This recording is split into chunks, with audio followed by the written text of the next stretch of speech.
गणानां त्वा गणपतिगुं हवामहे कविं कवीनामुपमश्रवस्तमम् ज्येष्ठराजं ब्रह्मणस्पत आनः शृण्वन्नोतिभिः सीदसादनम् प्रणो देवी सरस्वती वाजेभिर्वाजिनीवती धीनामवित्रयवतो गणेशाय नमः सरस्वत्यै नमः श्रीगुरुभ्यो नमः हरिः ओम् Om Shri Sai Ram, offering my humble salutations at our beloved feet of Bhagwan Shri Sathya Sai Baba. I am Sai Tanya from the state of Telangana. I am from the National Leadership Program Batch 2022. I extend my loving Sai Ram and a warm welcome to all of you to the 11th episode of Satsang series, Satsangatve Nissangatvam. It's my honor to be introducing this evening immense speaker through audio and visual. Now I request audio and visual team to take over. Our deeds reveal our motives. Our motives design our habits. Our habits decide our character. Our character determines our destination. The seed of good deeds must be sown at the earliest and the most initial, formative stages of one's life to carve out a beautiful character and blissfully reach the destination. And so it happened for Sri Shyamal Sur, who was born in 1941 into an affluent devout family of Kolkata dedicated to Sri Ramakrishna Paramahamsa. Divine grace and divine will transcends the past, present and future. Bhagwan Baba pulled him into his fold in the September of 1974. The special interaction that Swami granted him on the Ganesh Chaturthi day of that year augured the great work that this instrument of the Divine Master was destined for. Work for him is worship. Right from when Sri Sur joined as a Sevadal in the Sri Sathya Sai Seva organizations of West Bengal in 1974, service has been his mainstay in realizing the inherent spirituality. It is through selfless, sincere, ceaseless work that Sri Sur has dedicated himself to Bhagwan and his divine mission. Sri Sur, who has been trained and mentored by the first All India President of the Sri Sathya Sai Seva organizations, Sri Satyanarayana Garu, has been working incessantly in the organization, especially in training and organizing the Prashanti service since 1994. Prashanti Seva, as we know it, is a unique security seva at Prashanti Nilayam which gives opportunity to Sevadal from across the nation to come and serve at the divine abode.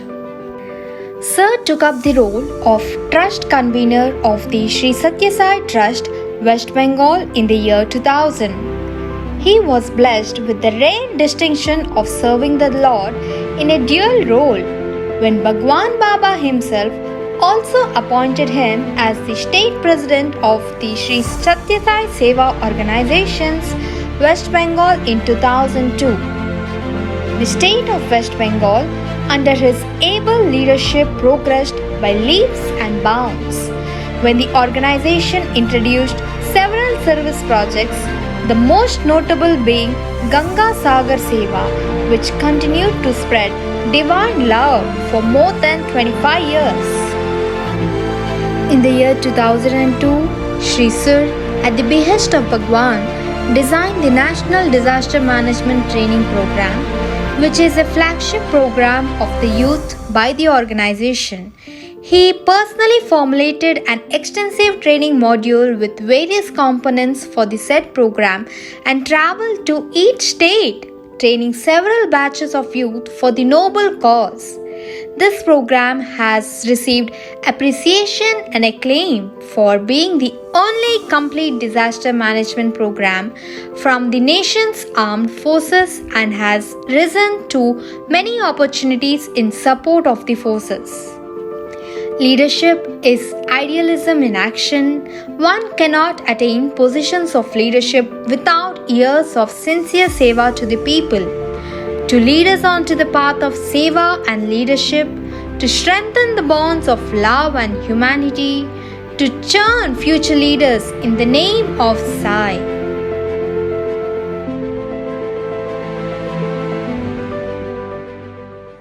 Throughout his journey through such and many more seva opportunities, Sri Sur has been living and personifying Swami's work.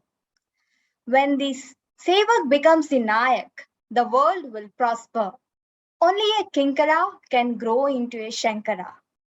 May we now request Sri Shyamal Sur sir to take over. Jai Sai Ram. Jai Sai Ram. God bless all of you. May you all live to be 90, even 100. That's my blessing. But be a little more fit than I am. Actually, Swami had told me when I was 75 years old, that he had told me that go a little slow. I cannot go slow, so I didn't listen to him. And then my health deteriorated after the age of 75. And my voice and all these other things came up. But till the age of 75, I was very active. There's no doubt about it. I was still looking after the security in Prashantini land. And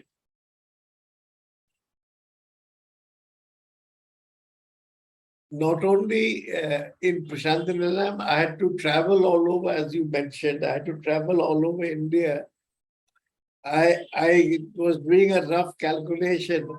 I made perhaps 300 trips, both in counting disaster management and Seva service, security training all over India. So it's my great fortune that I have met young people from all over India during this period. Now, before I start today's subject, I like to talk about a quotation from Shakespeare. He said, of course, he used the word greatness, but I'm using leadership. Some leaders are born leaders.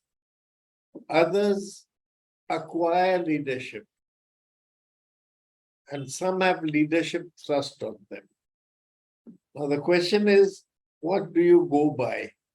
Which ones are the real ones? An example of some have leadership thrust on them is, say, for example, the monarchs, the king or queen's son, who automatically becomes the monarch of that particular country. Is that what we want? Some will acquire greatness or leadership, and others will have leadership thrust on them. Third one, I personally don't like, because are you ready for it? You have to acquire these leadership qualities. Now, what is leadership? What is the starting point of leadership? Let me begin by telling you an incident in Puttaparthi. Somebody else is joining, I suppose. I mean, I am not used to all these fancy Zoom and what have you. In Puttaparthi, there was a marriage taking place in which would be conducted by Swami in the Kalyana Mandapam. And there,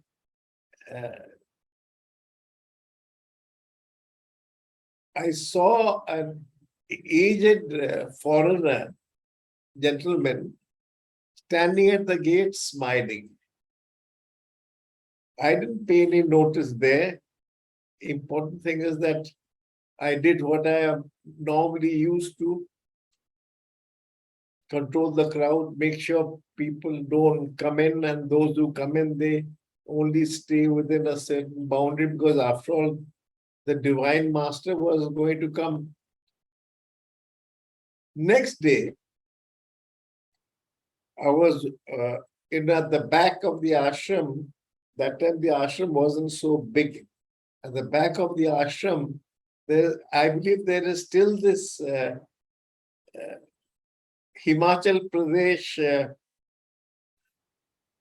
apple juice stall. I believe it is still there now. Or maybe it is not there. Anyway, I was going to have an apple juice because my job was moving around the ashram, patrolling. And I met this gentleman. He turned out to be a professor of psychology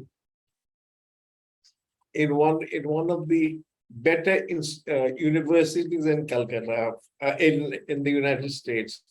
I've forgotten which one. He gave me his card, which I have misplaced. He said, I was impressed with your leadership qualities. So I said, how, sir? And he said, you see, modern psychology says a leader should have 3 qualities.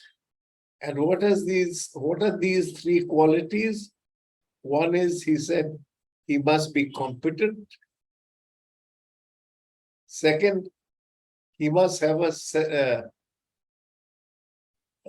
sense of humor. And third, he has to be strict. Now, using Swami's words,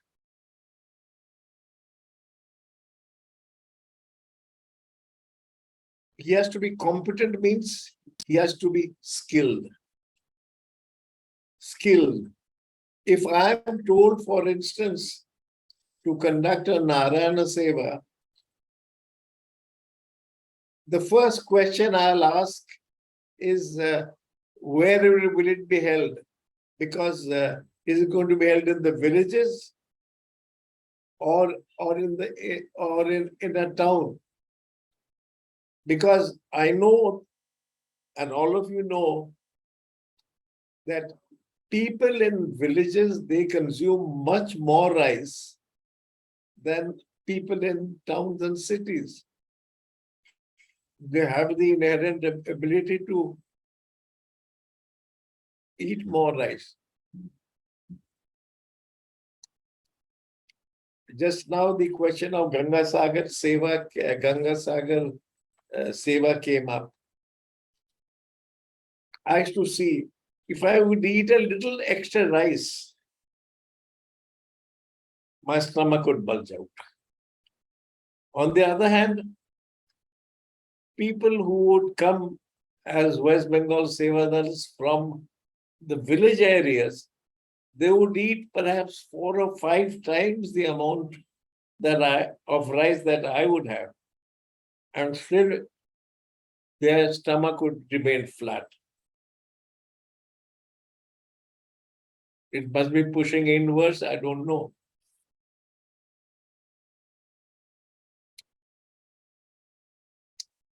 So, one has to be competent in whatever he is doing. Swami said, using Swami's language, he used to call it, you must have the skill necessary to do a particular work. Now, second point he said was, he must have a sense of humor. Sense of humor one can only have if there is love in the heart. So you must have love towards the persons that you, people whom you are leading. A leader without any love in his heart can never be a leader. And third, skill, love in the heart. Third is strictness. And what is strictness?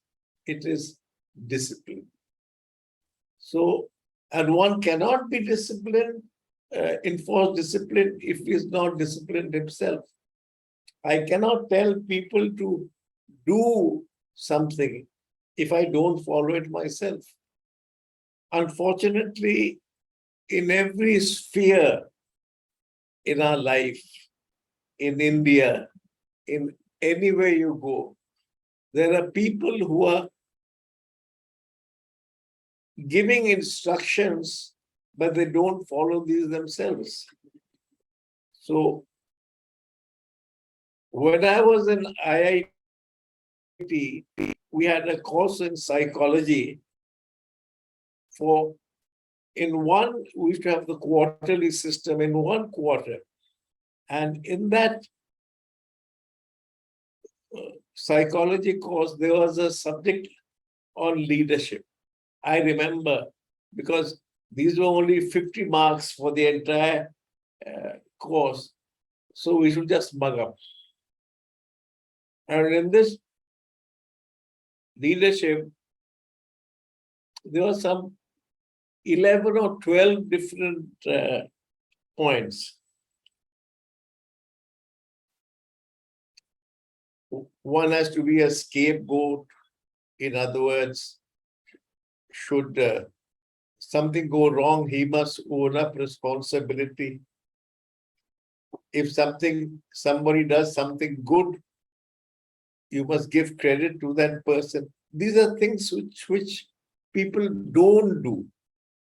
But you can only do that if you are disciplined. Then you can stay within the boundaries of Swami. So, skill number 2 is be strict, and number 3, love in the heart. Now, let's put it in a total spiritual sense. Unless you are skilled in something, you cannot have self-confidence. No matter what it is, you got to have the skill.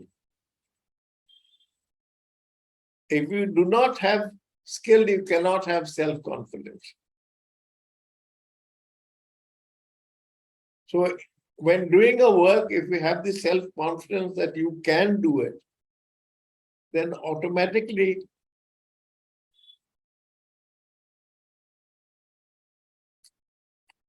you will be able to begin leading the team. And this self-confidence will give you a lot of self-satisfaction. So, skill, self-confidence, and self-satisfaction. When you have that, the next logical step is self-sacrifice. You'll say, I get so much satisfaction in doing it, I'll go 1,000 times to do it. It's not going to bother me. And once you reach that stage, the very next step is self-realization. So these are automatic. Skill,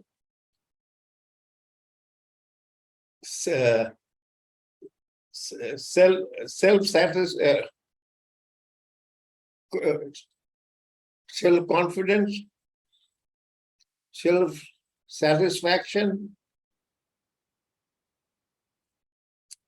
self-sacrifice, and the last step is self-realization. So the starting point is skill. In whatever work we do, we must have that basic skill to do it. And that has to be acquired. Nobody is born with these skills. Yeah, to a certain extent, you are born with leadership qualities, but skill you got to develop. So whatever work you do, to be a good leader, you got to have that basic skill. In disaster management, suppose you are going on to a flooded area. It's necessary that you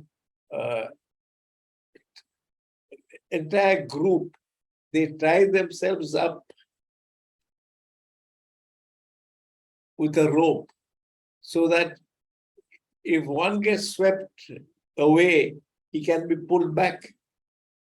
Or if one slips, he can be pulled back. So for that, you got to know the knots. We have given these 9 knots, which are the very, very basic knots. So whatever you do, start with a skill, even if it be Nara and Seva. I'll not be able to cook for 100 people. Maybe even when I was fit, I couldn't have done it because I have a bad back problem. But the skill, I need so much of this, so much of this, so much of this, because the total number of Narayans will be eating today is 100 or 200 or 150 or 1,000. So please remember these things. And this is entirely spiritual. Self-confidence,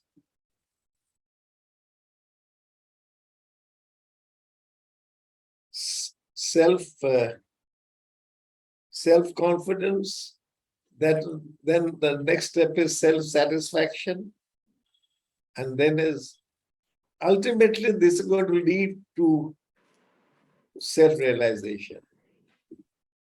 But the starting point is skill. So my advice to you, the leaders of the Sathya Sai organization, whatever you do, please develop deeply and go into the skills that are required. Now, any question that somebody may have, because as I told you, I cannot speak for too much, very long time.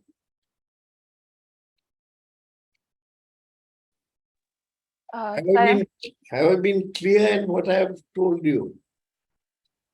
Yes, sir. Absolutely. Thank you very much, sir. We will take up the Q&A session. I request Sister Tanya to please take over. Sai Ram, dear brothers and sisters, if anyone has queries, can you all please raise your hand, or even you can drop a message in the chat, your question in the chat. Sai Ram, children, just wanted to mention to you that Shyamal Sur sir is one of the most accomplished persons the Sathya Sai organization has ever seen. He's a grad of IIT and he's from Stanford University. A very, very successful, notable personality. And by far, my experience in Sathya Sai organization of 42 years, I've met very few people like him in my life. And do not hesitate to ask him any question. A man of few words. He has proved it once again.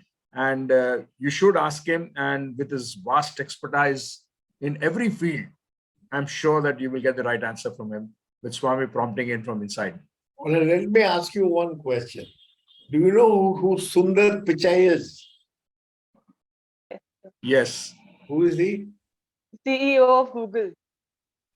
Okay, Google. His education qualifications is exactly same as mine.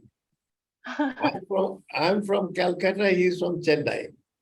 But then we both did our undergraduate work in IIT Kharagpur. I did mechanical in the year 1964. He did, I believe, metallurgical engineering from IIT Kharagpur in 1979, 80 during that time. And then I went to Stanford, did industrial engineering. He also went to Stanford and did industrial engineering. But that is where the similarities end. Okay, I mean, since IIT and Stanford came up, and that's why I said this. Yeah, please, any question that you may have. Yes, two participants. Tanya? Yes. Now I request Sai sister from Tamil Nadu. Can you please go ahead? Can you please unmute yourself? Sai Ram sister.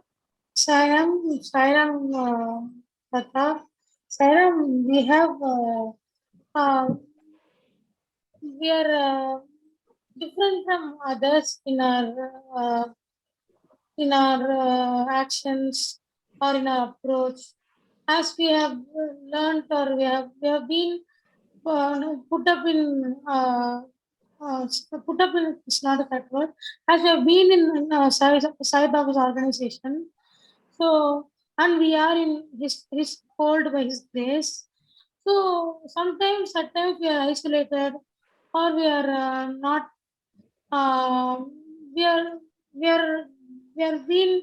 See, who is she? She's so different. Just avoid her. At that times, how can we motivate ourselves? I didn't really understand the question. You are saying, how do you motivate yourself? Yes, I am. How do we motivate ourselves when we are just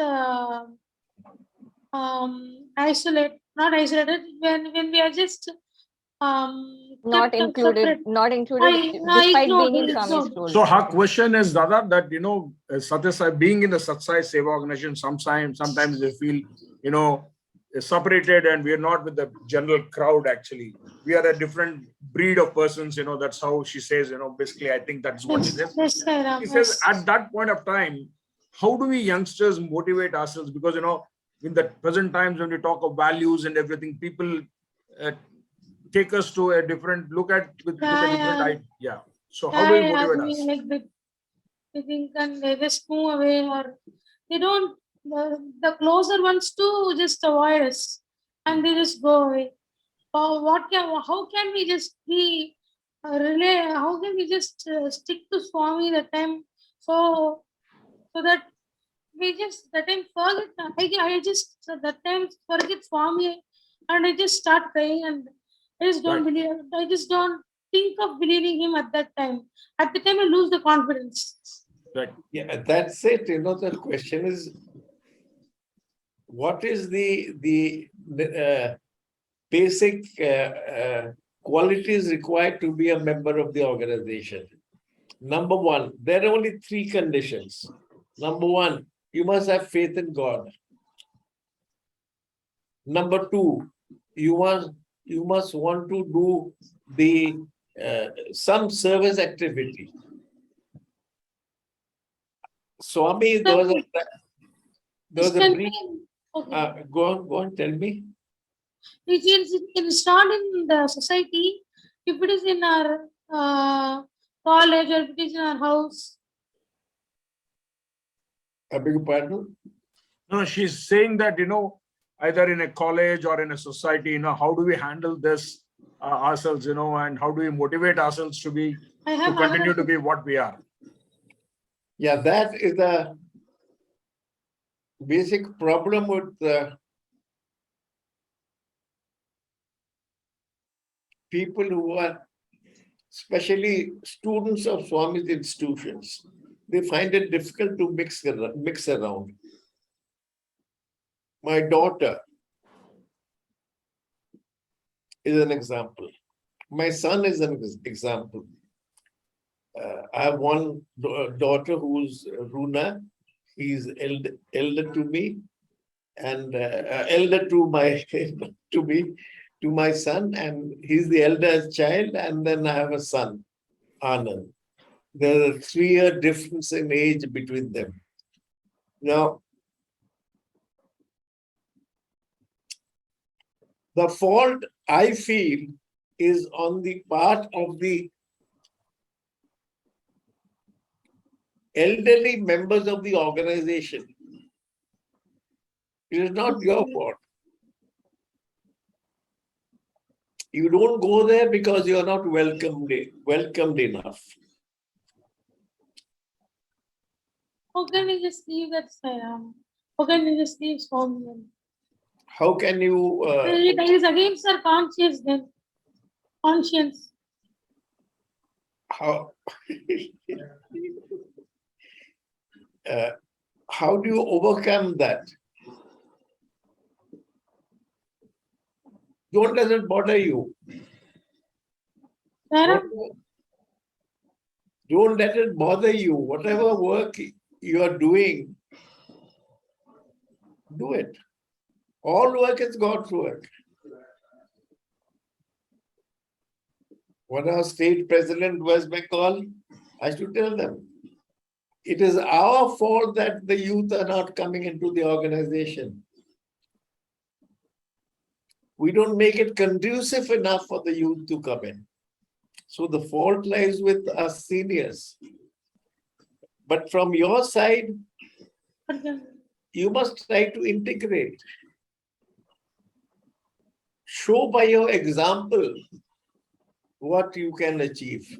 Then automatically they will realize. It is your responsibility to make them realize. Thank you, Sai Ram. Thank Thank you. you very much. Now I request sister from Chennai Metro, Aditi, to please unmute yourself and go ahead with your question. Sai Ram, sir. Sai Ram, Aditi, tell me. Sir, you just taught us that acquiring skills is the first step towards gaining self-confidence. So my question is that always knowledge is an endless ocean. So we keep gaining a lot of skills as we grow older and older. Throughout life, we keep learning something new. Yeah. And sometimes we are under certain professions such that there is no limit to which we can say that we've learned everything. It keeps going and going and on and on. So under such situations, how do we know that we have the sufficient skill set to develop that self-confidence? Is there a particular line beyond which we can say that, okay, you are confident enough, or you have developed that confidence?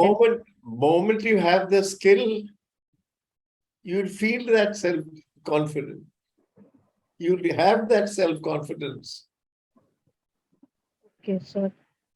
Okay, but in case if we are in a continuous process of acquiring that skill for over a period of time, under such situations, or if it's not time bound to a great extent, under such situations, how do we know, sir?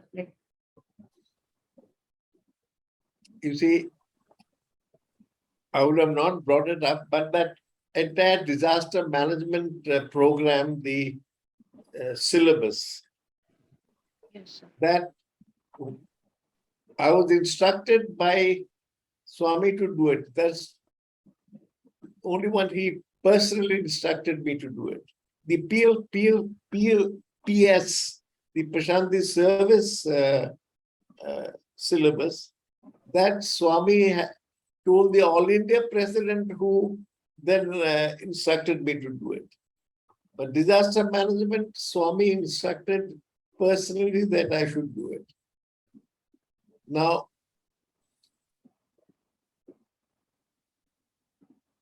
I couldn't have done it if his presence, I did not feel his presence all the time. I had some experience by going into the relief programs. But then, I mean, in 1977 or 78, those devastating floods in South West Bengal. And I went there, and the state president told me, "You are mad to go there." Because in the newspapers, we read only about the disasters that are taking place. I said, "Aren't people living there?" And he says, "Yes." I said, "If they're living there, then I can also live there." So we took, 3 of us, we went, but we took the precautions necessary. For example, we took the inoculations necessary, typhoid and cholera. Cholera injections, vaccination, I believe, has stopped now. And we took chlorine tablets, which we added to water. But then unless you dive into things, you will not know whether you can do it. And you can only dive into things if you have the skill. Yes, sir. Thank you, sir. Thank you. Thank you, sister. Next, I request Sister Preeti from Karnataka to unmute yourself. Sai Ram, sir. Sai Ram. Yeah. So my question is, nowadays, all youngsters, we want results quickly. So we are focusing more on the quick results. So because of that, sometimes people say that, okay, the smart work is better than the hard work. So what is your suggestions or thoughts on smart work versus hard work to the youth? I've never considered any work to be small or big. Whatever work you do, whatever you can do, go ahead and do it. Our organization is an organization where there is no limit to what you can do or what you cannot do. There's really no limit.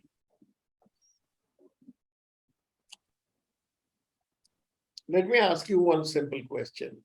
Can you not give some tuition to the Yeah, I can. children? Yeah. So if you can do that, visit a slum, or if you have a big enough house, you can bring them to the ground floor of your house, or you can go there every day and give some coaching classes to these people.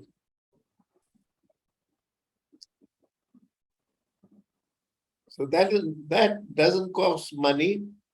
Nobody can stop you from doing that. And soon the senior members of the organization will realize the importance of the work that you are doing. So there are many, many service activities that we can do.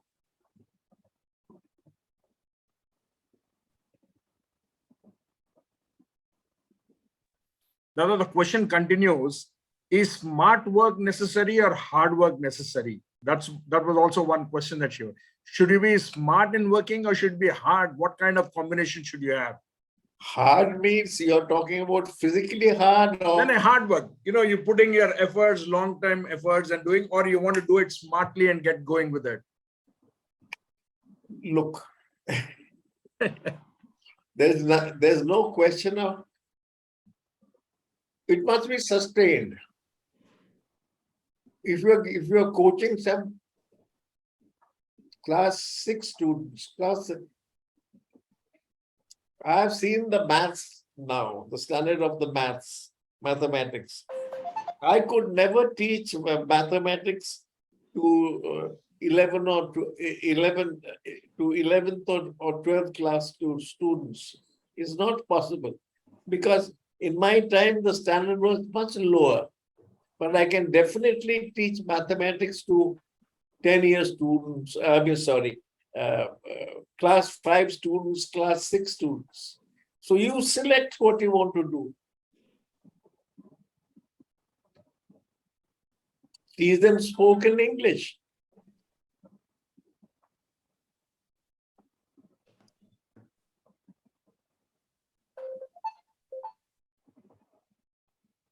Shall we move to the next question here? Okay. Thank you, sir. Sai Ram. Going with the questions in the chat box. I have a couple of questions in the chat box, Uncle. So the first question is, changes are happening so fast in all fields today. There is tremendous ambiguity in path ahead.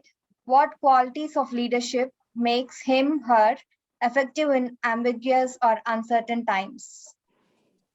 Will you repeat that again? She's asking what are the qualities that a leader should have in times of ambiguity and uncertain times. What are the qualities? It's like what qualities are necessary when times are very uncertain.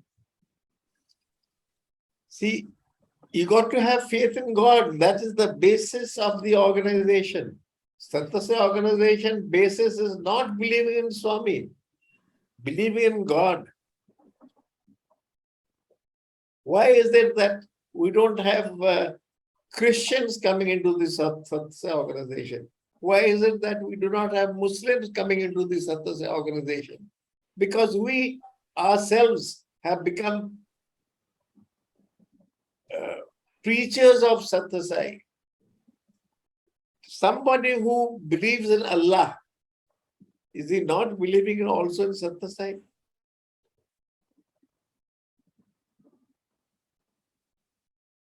Answer me that question. So be happy in your heart that he believes in God.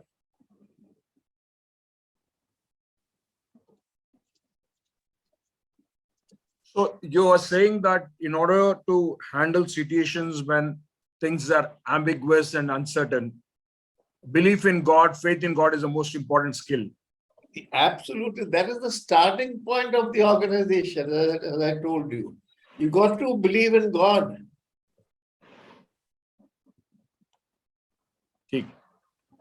Tanya? Yeah, Uncle. Thank you, sir. So going ahead with the next question in the chat box. So there's one question like, what do you think about your skills that acquired over years and how Swami instrumentalized you to his mission?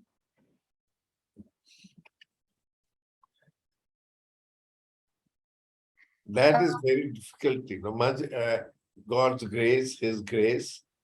But whatever I have done in life, I have gone very deep into it. Without going deep, without diving deep, you cannot develop skills.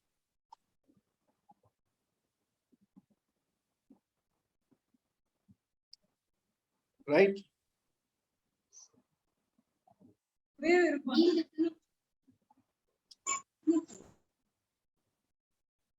Anything else? Any other questions? Yes, sir. We have 2 more hands raised. So I would ask JHNLP22M03 Sachin to unmute yourself. Brother Sachin, can you please unmute yourself? Sai Ram, sir. This is Sachin Shivnarayan from the state of Jharkhand. Yeah. Hello. Yeah, tell me. Jharkhand, where? From Sir, from Jamshed. Yes, sir. Yes, sir. Yes, sir. It is very great opportunity to listen you live, and such a great. You are the most experienced person in the field of disaster management, sir. My question is that how, as you know, the Jharkhand and our location Jamshedpur is mostly populated with the remote tribal peoples, and in disaster management we mostly not get any natural disasters over here from by the God grace, but there are some problems like there is most vacant place for the all the first aid problem over here, because there is a lot of where there is, hello. Yeah. नहीं, go ahead, Sachin. We are able to hear you. सुनाई दे रहा है. Yes, sir. आप हिंदी में भी पूछ Okay. सकते हैं अगर पूछना चाहे नहीं तो. sir. Actually, as you know, there is most populated tribal society here, but that the most of the people are not aware of the disaster management or even the first aid problems for their own life.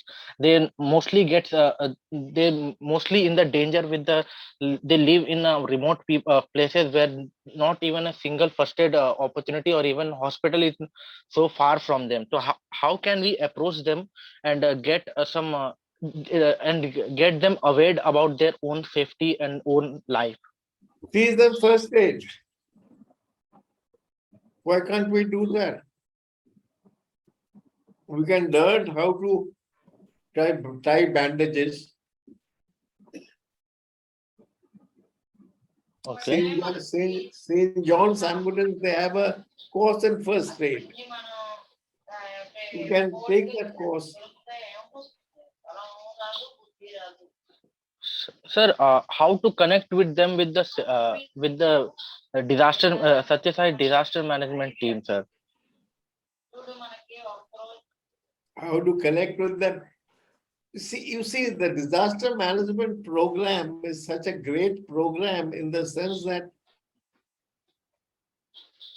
that is the flagship service activity of our organization. And why so? Because you go to the general people, they think what? Sathya Sai organization, wo acha bhajan karta. That is a normal thinking. But here we tell them something practical. What to do during earthquakes. You said Jharkhand doesn't have floods. Jharkhand cannot have earthquakes. Yes, sir. Then It might be. So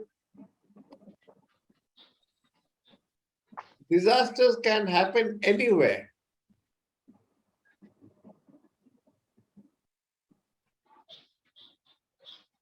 Okay, sir.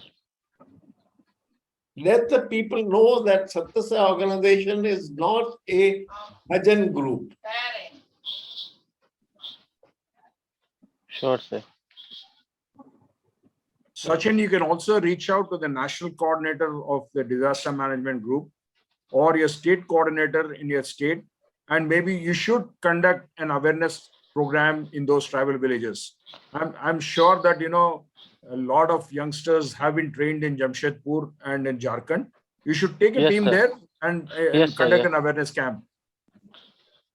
In Okay, fact, sir. disaster management program, we converted that into a one-day disaster awareness program also, so that we can go to schools and colleges and conduct that program for only one day.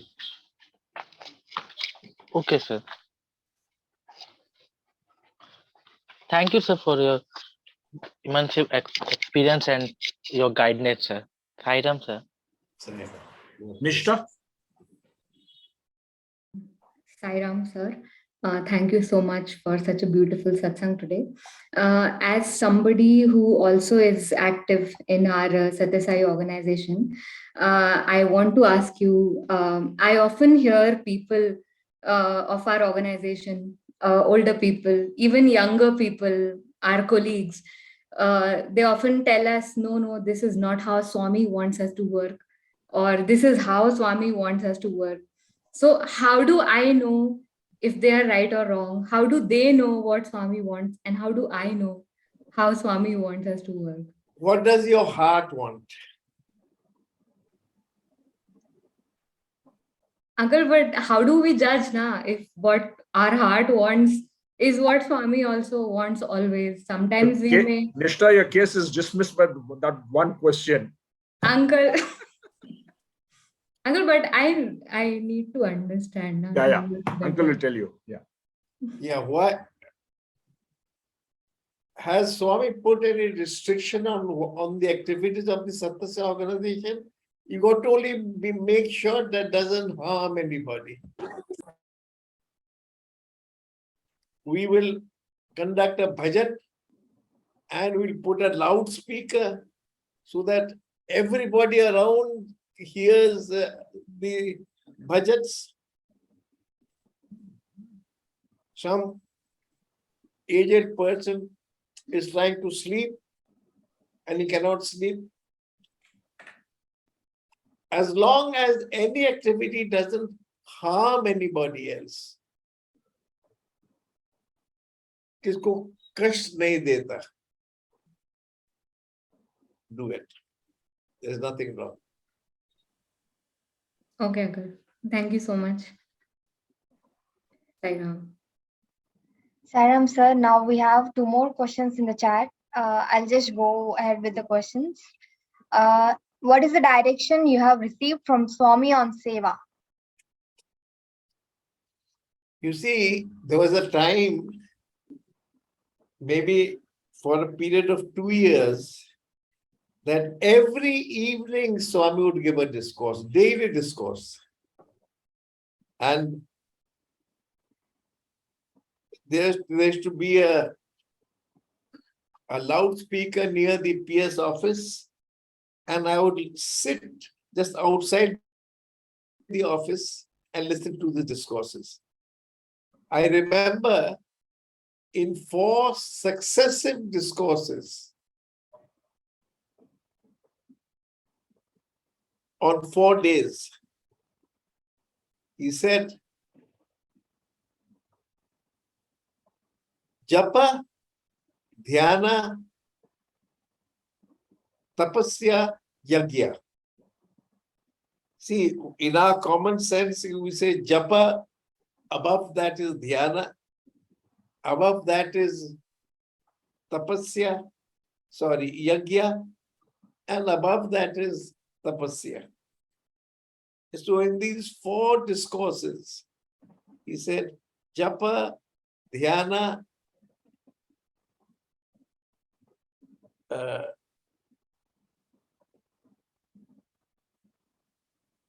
Yagya, Tapasya. Seva is above that.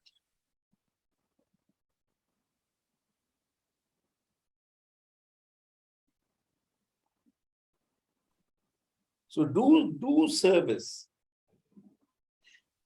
Only make sure it doesn't hurt anybody. Go and do service.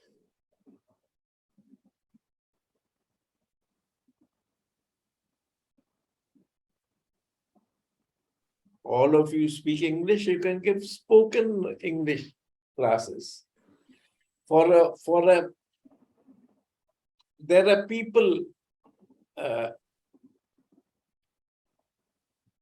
who would get much higher salary in whatever work they are doing if their basic knowledge in English is better.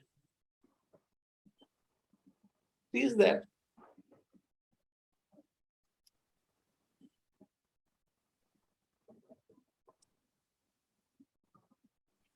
Any more questions? Yes, sir. One last question. How can I motivate more youth and also involve them in the organizational activities?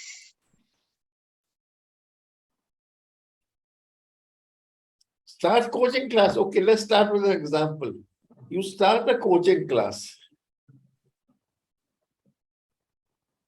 Let these youth come and take, if they can spare 1 day in a week, fair enough. If it's 2 days in a week, fair enough. But you must stick to that. And you organize the students.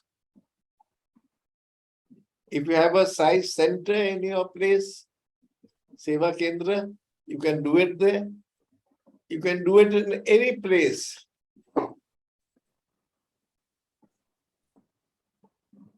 but be regular. I think in our organization, that is the biggest problem. We have plenty of Ganesh stotras and lighting of lamps when an activity is started. But then the activity is closed. We don't do any arati for that.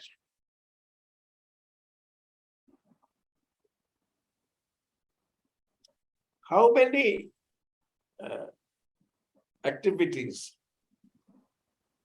are begun and then closed in our cemeteries? Tell me. Unlimited.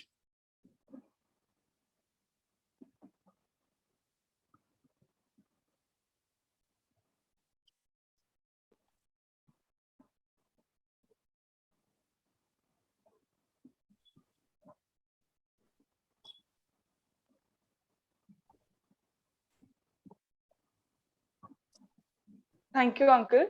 I think, Sister Tanya, we can wind up with the questions. Yes. If there are any more questions, the participants can send it on the WhatsApp chat, and we'll get it. And we'll request Uncle to answer those whenever comfortable for him. Yes, Sister, please take over. Now I request our convener Gopi Uncle to speak a few words. Yeah, Gopi. Good to. By the way, Gopi, have you got your learner's license in your driving? I did. I have no words to express our gratitude, Dada. You've always been an inspiration to me personally.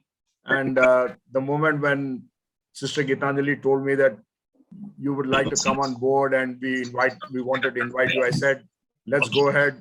No better person to talk to the youth. And though it's a very short session today, but there are takeaways are very strong. The primary thing that you're talking about, skilling for a good leader, skill which is the most competent aspect, what one should have. Is 1 point is enough for this satsang, is what I feel.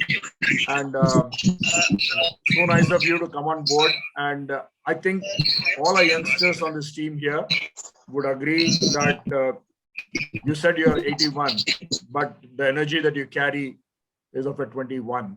So we will take that, and I'm sure that we'll go a long way, and we look forward to meet you when we come in Prashanthi Nilayam.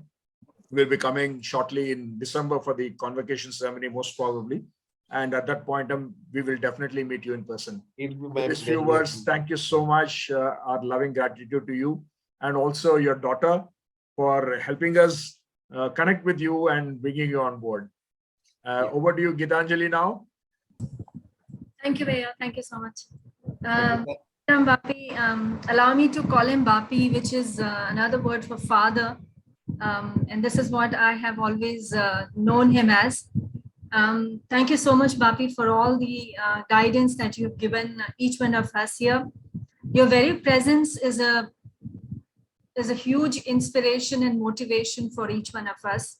Just the fact that you were going to be the speaker this evening was enough for all of us to feel energized and feel excited to be a part of this session.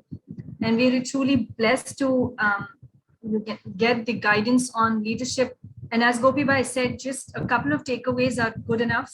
And those can serve as the benchmark of leadership skills: competence, humor, and discipline. Strict. You should be competent, humorous, strict. So key takeaways: begin with skill, self-sacrifice, self-satisfaction, self-confidence, self-satisfaction, self-sacrifice, and then that will lead you to self-realization. So those were the key takeaways from your session today, and a lot of information that we received via the Q&A session. Thank you to all the participants who asked such relevant questions and which benefited each one of us. Thank you, Runa, for getting all of this together and enabling this session for us. Thank you, Bapi. Thank you so much. Sai Ram. God bless all of you. God bless all of you. Sai Ram. Samastha Lokah Sukhino भवन्तु समस्तलोकाः सुखिनो भवन्तु समस्तलोकाः सुखिनो भवन्तु ॐ